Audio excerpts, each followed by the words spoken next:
تو این ویدیو میخوام راجع به یه موضوع خیلی مهم صحبت کنم که باعث میشه درصد اینکه بتونین پروژه ای رو بگیرین افزایش پیدا بکنه. اونم پروپوزال سایت. سلام، نیلوفر حامد هستم. خیلی خوش اومدین به این ویدیو. تو این ویدیو میخوام راجع به پروپوزال سایت صحبت کنم. زمانی که به شما پیشنهاد میدم برای سئو یک سایت، بعد شما میتونین که پروپوزال بهشون بدید. خب همه البته این کار رو انجام نمیدن ها، به خاطر اینکه کار زمانبریه، خیلی از شما وقت میگیره که بخوام برای هر سایت پروپوزال بنویسید و اینکه زمانی که تعداد پیشنهاداتتون زیاد باشه دیگه این موضوع خب خیلی از نظر زمانی و مالی برای شما صرف نداره و معمولا اساتید و اینها انجام نمیدن. ولی اگر شروع کارتون هست حتما بهتون پیشنهاد میکنم که این کار رو انجام بدین، چون پروپوزال باعث میشه که درصد نرخ تبدیل پروژهاتون افزایش پیدا بکنه. حالا تو این ویدیو من میخوام یه سری نکته بگم بهتون در مورد پروپوزال سایت. خب برای پروپوزال سایت خوبه که یه تمپلیت داشته باشید که خیلی بخشش ثابت باشه و برای هر پروژه فقط تغییر پیدا بکنه. یه فایل ورد باز میکنید و درست میکنید تمپلیتی که میخواین، که خب اولش مقدمه است، مقدمه از سئو رو بگین، از خودتون بگید، خودتون رو معرفی بکنید، اصلا سابقتون رو، یه خیلی خلاصه که یه آشنایی با شما پیدا بکنن و بعد شروع کنید آنالیز سایت رو. از قبلش خب طبیعتا آنالیز سایت رو انجام دادین دیگه. تمام مشکلاتی که سایت داره رو توی پروپوزالتون بنویسید.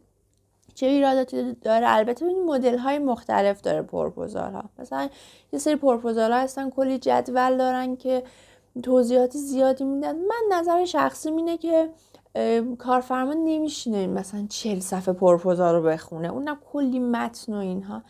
اصل مطلب رو بهش میگم. من خودم پروپوزالامو با اصل مطلب فقط منتقل میکنم. بیان مشکل قبلش آنالیز کردین سایت و مشکلات سایت رو در آوردین، همونها رو بنویسید. تو آن پیج، تو آف پیج، تو تکنیکال مشکلاتی که داره رو بنویسید. عکس بگیریم با یه اسکرینی که نشون بده که این مشکل رو سایت داره. و یه چیزی که خیلی برای پروپوزال خوبه و اصلا موضوعی که کارفرماها خیلی دوست دارن، اونم بحث آنالیز رقباست. خیلی دوست دارن بدونن که بقیه سایت ها دارن چی کار میکنن. اینکه شما یه آنالیز رقبا داشته باشین، یه سری ویژگی‌هایی از سایت های رقیب بگین، آف پیجشون رو چک بکنین و اینا رو تو پروپوزال بیارین، میتونه خیلی نکته مثبتی باشه. و وضعیت کنونی سایت رو بیان چک بکنید. اون سایت مثلا کلماتی که به شما گفته که میخواد رو اون کلمات رتبه بگیرن، رتبهشون الان چطوریه، شرایطش چطوریه، بحث آن پیجش چطوریه، آف پیج اون کلمات به چه صورتی هست و اینها رو بیان بنویسین و بعدش هم هدفتون رو بنویسین. این که اگر این پروژه رو به شما دادن، البته راستی تو قسمت‌های معرفی و اینها یه ذره مزیت رقابتی خودتون هم بگید. اینکه به شما پروژه رو دادن، هدفتون چیه، پلنتون برای این سایت چیه، مثلا قراره چه کارهایی برای این سایت انجام بدید.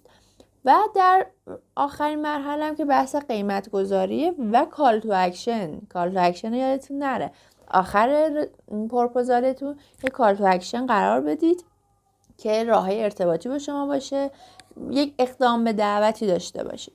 حالا من پیشنهادم اینه که اگر تعداد پروژهاتون کمه، ترجیحاً این پروپوزال ها رو توی جلسه حالا یا حضوری یا آنلاین خودتون بیان توضیح بدین. میدونین درصد نرخ تبدیل اینطوری افزایش پیدا میکنید تا اینکه یه پروپوزالی رو تو واتساپ و تلگرام یا حالا ایمیل اینا بفرستین و بگن خودتون بریم بخونید.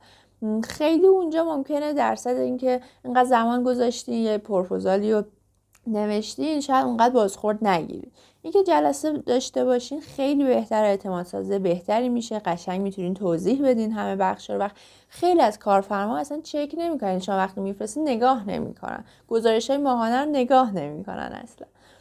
و این میتونه نکته مثبتی باشه. امیدوارم ویدیو به دردتون خورده باشه. لطفاً لایک، کامنت، سابسکرایب یادتون نره. تا ویدیو بعدی، خدافظ.